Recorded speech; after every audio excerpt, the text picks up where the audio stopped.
মা, জিৎ এক্ষুনি ফোন করে বলল যে আজ সবাই মিলে ডিনারে যাব, সেজন্য আজ সন্ধ্যাবেলা আপনাকে আর আশ্রমে যেতে হবে না। ও এলেই আমরা রেডি হয়ে থাকবো, একেবারে বেরিয়ে পড়বো। বাবু আমাকে না বলে তোমার কাছে বলেছে? হ্যাঁ। ঠিক আছে, তুমি যাও। সব ঢং। আমাদের মতো কষ্ট তো আর করতে হয় না। তখন দুপাকা উনুনে কাঠের জালে দুবেলা আগুনের ধারে বসে রান্না করেছি। আর এখনকার মেয়েদের গতরে কি হয়েছে তা কে জানে। থাকে থাকে দুদিন ছাড়া খালি ডিনারে যাব। মা রেডি হয়ে নিন। আমার ছেলে মাথার ঘাম পায়ে ফেলে ইনকাম করছে, আর মহারানী এসছে এখানে নাম কিনতে।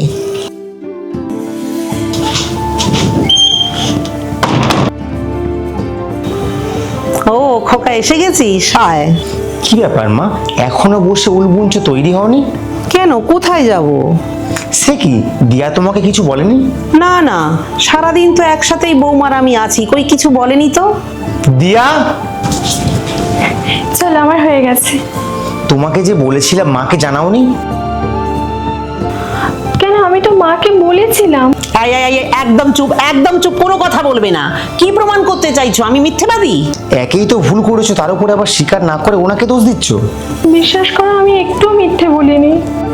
এক সেকেন্ড দাঁড়াও। আচ্ছা মা, মানলাম ও তোমাকে যাওয়ার ব্যাপারে কিছু বলেনি, কিন্তু রোজ তো এই টাইমে তুমি আশ্রমে যাও, তাহলে আজ কেন গেলে না? তোর বাবার আমি যদি এত বোঝা হয়ে যাই, পরিষ্কার করে বলে দে বাড়ি ছেড়ে চলে যাব। রোজ মন্দিরে সন্ধ্যারতি দেখতে যাই, আজকের কেন যায়নি তার কৈফিয়তটাও তোরা চাইছিস? মিথ্যে এমন একটা জিনিস যেটা হাজার চেষ্টা করলেও লুকিয়ে রাখা যায় না, আর এটা কিন্তু তোমার কাছ থেকে শিখেছি। ছেলে হিসাবে তোমার দেখাশোনা করে যেমন আমার দায়িত্ব, ঠিক তেমনই স্বামী হিসাবে ওকে খেয়াল রাখা কিন্তু আমার কর্তব্য।